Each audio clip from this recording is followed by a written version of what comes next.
I'm Greg Garbos of Four Season Tools.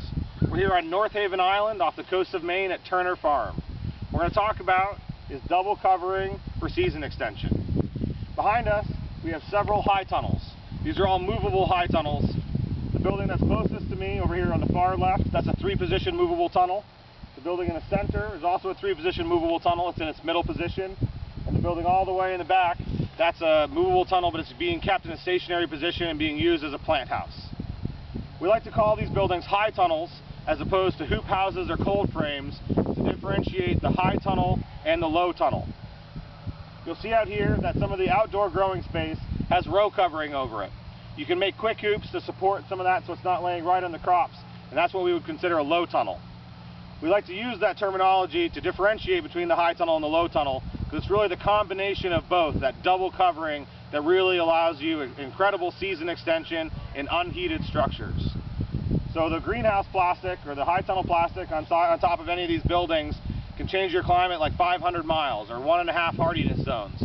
When you have your low tunnels or your row covering, that can also change your climate that same amount, 500 miles or 1.5 hardiness zones. But the low tunnels are so much more affordable. But when you couple them together, it's really where you're getting your benefit. So when we were doing winter spinach or trying to get an early start on our carrots, what we would do is inside of our high tunnels, we would have low tunnels over all of our beds. So even though we're up here on the Maine coast, on a sunny day in the middle of the winter, we can almost get a Georgia climate compared to their type of outdoor growing. It's important that when you design the design of movable high tunnels, that they're designed so that they can go over low tunnels. So if you look at the end wall design on these buildings, you'll notice on the bottom, you can see it, that there's actually flip-up bottoms. So the doors come off when it's moved, and to the right side of the door, the bottom 3 feet of that structure are hinged, so they can hinge up and clear the crops that are already in the ground, but also to go high enough that they can go over low tunnels that are already there.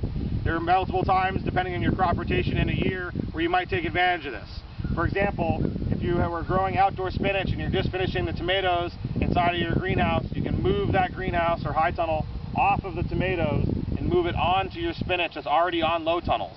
So that would have an end wall design that allows it to go over those low tunnels is really beneficial at that time. Another thing that you might want to do is get a really early start on carrots. So you might have inside of your high tunnel, you might have carrots that are germinating inside of your low tunnel. Then when the low tunnel is sufficient enough for those carrots to continue to grow through the spring, you can move that high tunnel off of those low tunnels with the carrots, move it into a next position, and start heating the soil to get ready for your summer tomatoes. So really, when you're thinking about high tunnels, you want to be thinking about a high tunnel, low tunnel combination, because that double covering is really the best way to get season extension in unheated high tunnels.